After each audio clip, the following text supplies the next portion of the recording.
কোনো নিয়ম নীতি তোয়াক্কা না করে অবৈধভাবে বালি উত্তোলন করায় হাজার কোটি টাকা ব্যয় নির্মিত লালন শাহ এবং দেশের বৃহত্তম হার্ডিঞ্জ রেল সেতুর স্থায়িত্ব হুমকির মুখে পড়েছে। এর সত্যতা স্বীকার করেছে স্থানীয় প্রশাসন ও নির্মাণ প্রকৌশলীরা।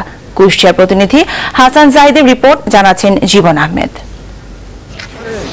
এভাবে সেতুর আশপাশ থেকে বালি উত্তোলন করছে কিছু অসাধু ব্যবসায়ী, যা সেতু দুটির স্থায়িত্বের জন্য হুমকি।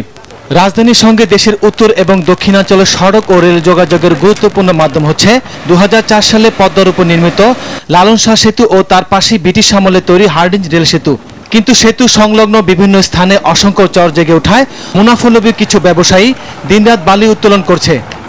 বালি উত্তোলনকারী ইজাদাররা বলছেন, তারা নিয়ম নীতি মেনে সেতুর 1 কিলোমিটার বাইরে বালি উত্তোলন করছেন। আপনার সীমানার ভিতরে আপনারা বালি উত্তোলন করবেন, আমরা সেই অনুযায়ী আমাদের সীমানার ভিতরে আমরা উত্তোলন করছি।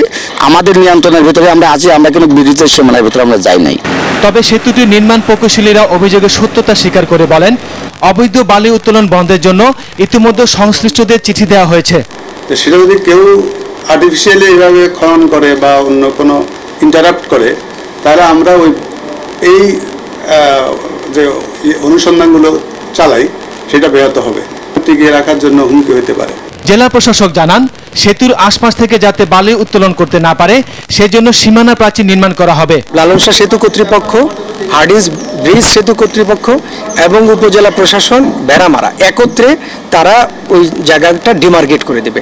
মানে ডেঞ্জার পয়েন্ট কতটুকু ওইটা মাপঝোঁক করে প্রয়োজনে লাল ফ্ল্যাগ টাঙিয়ে দেবে এবং যদি প্রয়োজন পড়ে তাইলে ইট সুরকি দিয়ে মানে পার্মানেন্ট পিলার করে দেবে। গুরুত্বপূর্ণ এই সেতু দুটি সংরক্ষণে কর্তৃপক্ষ দ্রুত প্রয়োজনীয় ব্যবস্থা নেবে, এটাই এই অঞ্চলের মানুষের প্রত্যাশা। জীবন আহমেদ, RTV নিউজ ডেস্ক।